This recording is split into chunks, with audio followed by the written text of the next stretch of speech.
What's going on? This is Big G from G-Riders and welcome to another episode of Testing Rides. Today, I'm going to test out the 2021 BMW 530i xDrive.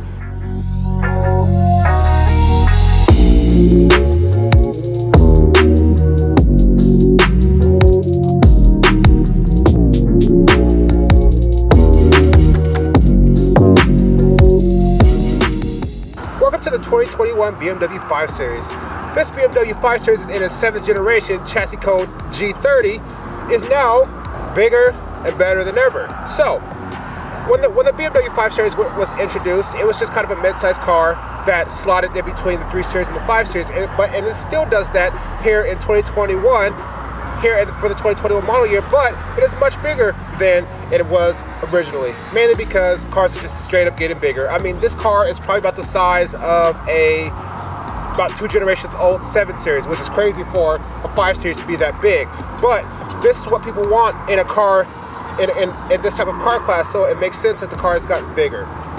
So for the 2021 model year, this is a mid-cycle refresh, and the mid-cycle refresh added some new exterior stylings with the headlights, tail lights, and some new features in the interior, and some new standard features that were optional on the pre-facelift model, and that is now standard on this facelift model. So this is the BMW 530i, and all the BMW 530s come standard with the inline B48 4-cylinder, making 248 horsepower, 258 foot-pounds of torque. Since this is the xDrive model, and this is basically like a mid-size sedan, this car does weigh about 3,800 pounds, which is about average for the class. And despite that heavy weight and to be an all-wheel drive, it still gets a pretty good 24 in the city and 32 on the highway. But on the highway, I saw a little bit better than 30. I saw about 35 miles to the gallon. So I believe this car is probably underrated from the factory in terms of its MPGs that you can get. But that's just what I got in the driving conditions that I was in. But APA says 32. So this one is the 2021 BMW 530i xDrive with the convenience package. So the convenience package comes with remote start, heated seats with the heated steering wheel, and it comes with a power remote trunk that opens and closes with remote, and there's a button on the back and all that as well. So with that package on this vehicle, that makes this car over $56,000, almost $57,000, which again is about average for the class. A lot of things about this car is about average for the class. So take a little tour around the 2021 BMW 530i and then head on the road and see how it drives. Welcome to the exterior tour of the 2021 BMW 530i. So starting here in the front, so this is under the G30 generation of the 5 Series, which is the 7th generation. And for the 2021 model year, this is the mid-cycle refresh of the 5 Series, and they made the 5 Series look a lot better. I thought the last BMW 5 Series looked pretty good, but it looked kind of like older BMW, but they kind of made this one look a little bit more like more modern BMW. So first off here, you can see the halos, the BMW halos have went to kind of like big L's. Honestly, it kind of looks like the new Avalon's headlights, the new Toyota Avalon's headlights a little bit, but it's really tastefully done and it looks really nice. I really like the way it looks, but I don't think the design was that original, but this definitely still looks like a BMW. I like how more squared off and boxy kind of the headlights and the grille are a little bit. They made the grille seems like a little bit bigger, but it's not massively bigger. And of course, you can see up there in the grille, it has the active grille shutter. So if it needs the extra air to breathe, those vents open up and it gets some air in there. So coming on the side, it's the same old 5 Series it's always been. It has some new standard wheels. The standard wheels look a lot better than the old ones used to look, but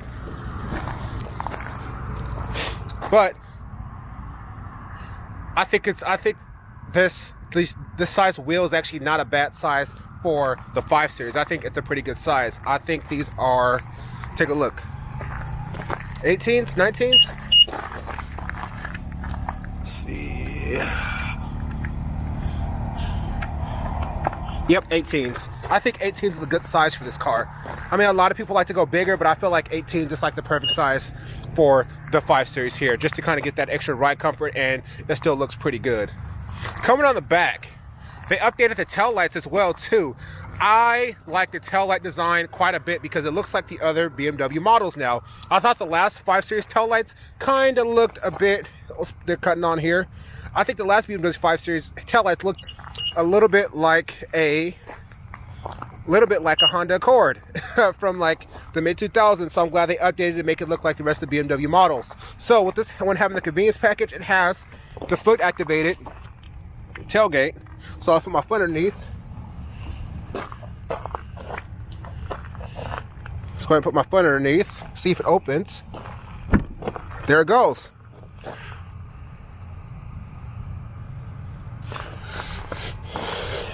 And then close it back up.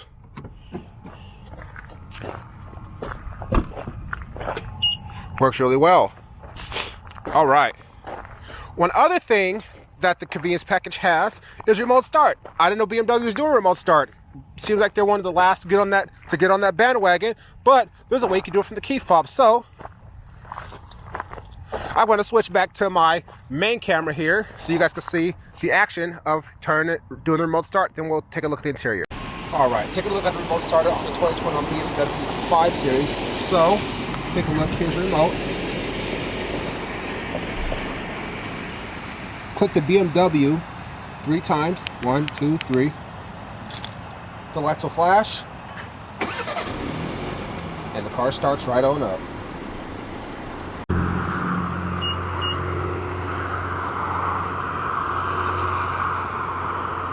The interior of the 2021 BMW 5 Series. Let's go ahead and get it on. The remote starter is running right now, so let's go ahead to turn on the vehicle, press the start stop button, and this baby turns on. So couple things with the interior. I'm kind of running out of daylight here, so I'm not going to go over too much detail with the interior. First thing, the digital cockpit is standard now in the interior, and this now has a bigger screen standard, which comes with wireless Apple CarPlay as it did before, but also has wireless Android Auto now too, which is really nice. With this one having the convenience package, it does have the heated seats with the heated steering wheel, and it has also this dope ambient lighting that comes in here. I think it looks really nice. I don't know if you guys can see that. It looks really good. But overall, the quality of the interior of the BMW 5 Series interior is nice. A couple of things I don't like. I don't really like the shifter. This is like the old style BMW shifter. All right, my other camera died. So I was talking about the BMW shifter. So the BMW shifter, a couple things I don't like about the interior, that some of the parts of this interior look really old. Kind of how this infotainment screen sits on top of the dash. That seems kind of old school for BMW. Also, I really don't like this old school style shifter. Like a lot of the new BMW products has like a shorter shifter. This one just feels kind of old, and I wish they'll go, when they updated, they should have went to the new shifter. But for the most part, this interior is very familiar BMW. It looks nice. Everything, for this being almost a $60,000 car. Overall, I like it. The sound system is pretty good. There's really comfortable seats. Let's take a look over at these seats. These seats are really nice. I love this like quilted feature on these leather seats. I think it looks really awesome. I just wish it was maybe like a two-tone or something like that. I just wish it was maybe like a two-tone or something like that. But for the most part, it does look really good. So let's go ahead and hop on the road and see how this thing drives.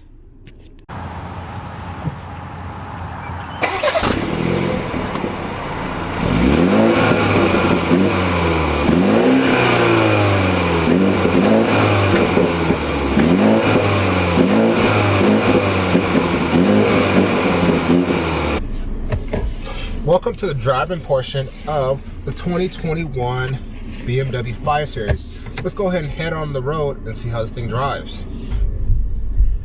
All right, the first thing to do with this car is go ahead and put it into sport mode. And go ahead and put the foot down on the throttle.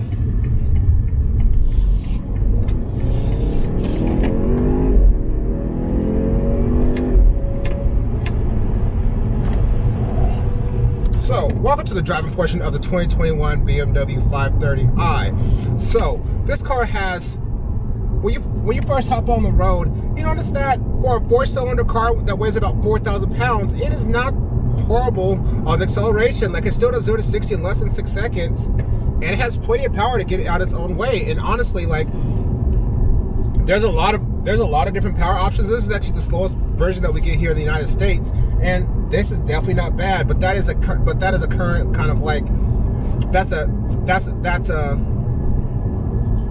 I want to say trend or kind of expectation with all the German cars. With all the German cars, so the slowest version is still very quickly, because of course all of our German cars are the upmarket models versus what is available over in like Europe or some things like that. So how does the 2021 BMW 5 Series drive? So the 2021 BMW 5 Series drives really nice. So it's sporty enough where you want it to be. So if I go ahead and pop it into sport mode now, drop a couple gears, go around the corner.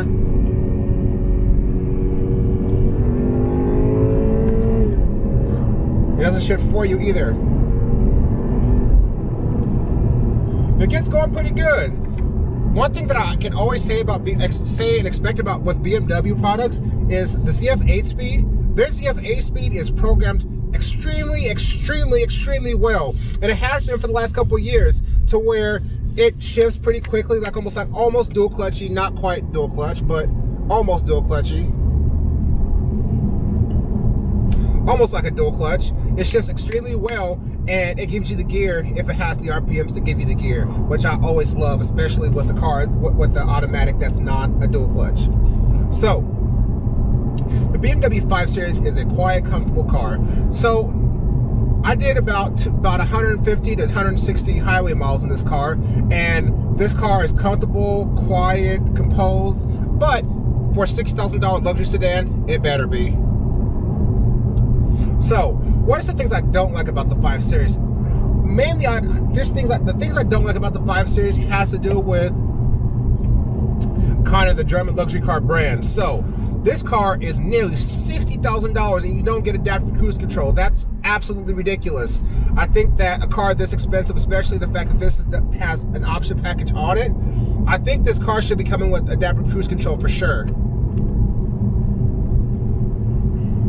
And the fact that it doesn't is ridiculous. You have to add it in a safety package, and BMW should be adding, I feel like some of the German companies should be adding that stuff as standard at this point. Like, I understand that they want to kind of squeeze a little bit more money and make you get a higher option package, but I think at this point it's time to make it standard. I would say just raise the price. Just basically, I would say split it with the consumer. Just raise the price halfway between the cost of that package and just add it on there, and you just get it automatically. So that's really my only gripe with this. So another thing I kind of want to talk about is the fact that nobody really buys sedans anymore, because the first thing I thought about when driving this car is like, oh, I wish there was a wagon. We don't get the touring model of the 5 Series in the United States. We don't get the touring version of the 3 Series anymore. But what I have to buy instead of a 5 Series wagon is an X5. And, you know, I wish the American market liked wagons, because this would be a very good car in a wagon. It drives really nice, it's really comfortable, it's really spacious, it has a decent amount of power for what it is, and it also just feels very solid, very secure on the road. And I just wish I could get a little bit more cargo space. But for the most part, not for the most part, but it's just an all-around really good car. These luxury sedans are very good, they're comfortable. I mean, I understand why someone would want to buy a 5 Series, but also can see the reason why you want to get a crossover, because, you know, I'm not a lot of people who are buying SUVs kind of want a little bit extra ground clearance that an SUV gives, even if the vehicle itself is still like a sedan shape. Give the example of like an X4 or an X6. I mean, those look like big sedans, but they're higher off the ground and offer a little bit more cargo space and a little bit more ground clearance. So that's what just people want. And I think that, me personally, I still like the idea of the sedan, because, well, I still like the idea of the sedan because there's some driving dynamics that an SUV or crossover can't really deliver. It has to do with the ground clearance, and if you lower the car, and if you lower the vehicle, then a lot of times they'll avoid your warranty. Or if you mess with the air suspension, they'll avoid your warranty. So the only option to get like very good, pretty decent driving dynamics and have a kind of a bigger vehicle is having the sedan.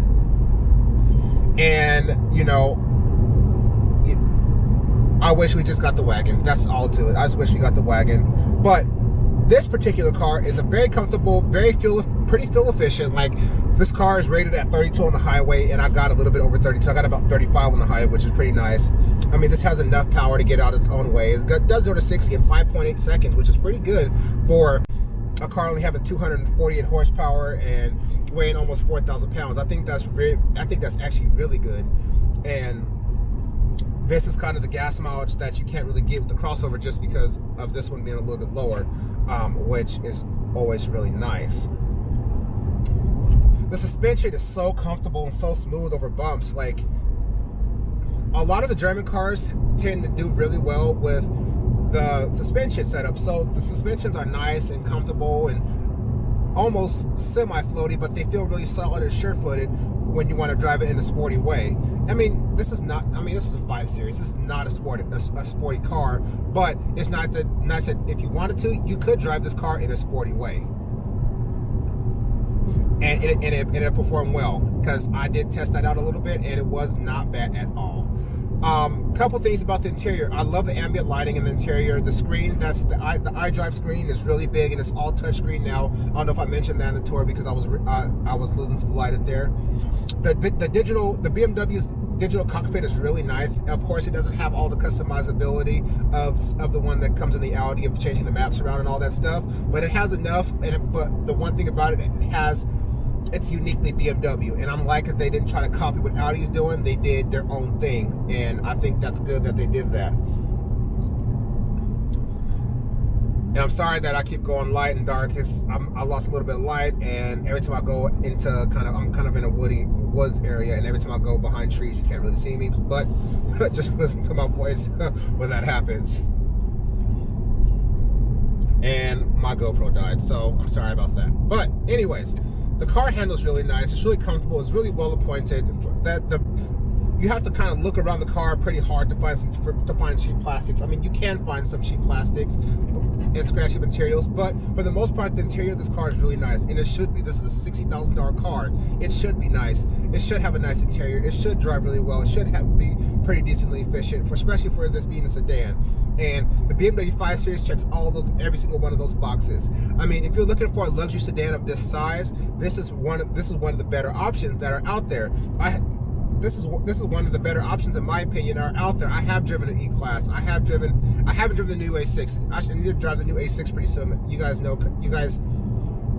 might know that I'm kind of a fan of the Volkswagen Group stuff, but I also kind of have a little special place in my heart for BMW stuff as well. And this BMW 5 Series is a very good car, and I think if you're thinking about considering this kind of mid-size luxury sedan, you should definitely take a look at a BMW 5 Series, whether you're looking at, a base 530, or if you're going all the way up to like an M5. There's so many different configurations of this car, and that's one thing I do like about the BMW stuff versus the Audi. The Audi only has the 4-cylinder, the 6-cylinder, and then you have to get the RS7 if you want a sedan shape, or an R6 for the wagon. But the BMW has the 4-cylinder, 4-cylinder hybrid, 6-cylinder. I think the 6-cylinder has a mild hybrid system on it, I believe. I'll put a correction in the lower thirds here. I'll put a correction down in the lower thirds here. But the BMW has a base 4-cylinder, a 6-cylinder option. You can get a twin turbo V8 in the M50i, or you can go up all the way to the M5, the full performance version. And it's kind of nice that BMW has all of those options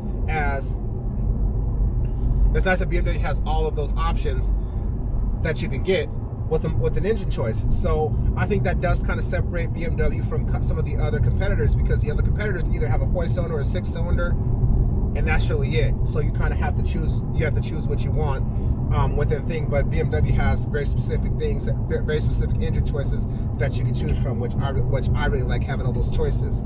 So, excuse me. If you're looking for a comfortable, decently fun to drive, decently efficient, luxury, well-built, really nice interior luxury sedan, definitely take a look at the G30 generation of the BMW 5 Series. Whether you're going to be looking at this new 2021, those updates are definitely worth it if you're looking at a new one versus a used one. But if you're looking to get out of your pre-facelift into a post-facelift, I don't think there's that big of a difference. There's not that big of a difference to do it unless you really hate the one that you have or something like that. But this is a really nice car, and if you're looking for this type of sedan, definitely go take a look at a 2020 BMW 5 Series, whether that's a base 530 or all the way up to the full fat BMW M5. So if you like this video, hit me with a thumbs up, hit that subscribe button, keep riding me. Thanks for watching.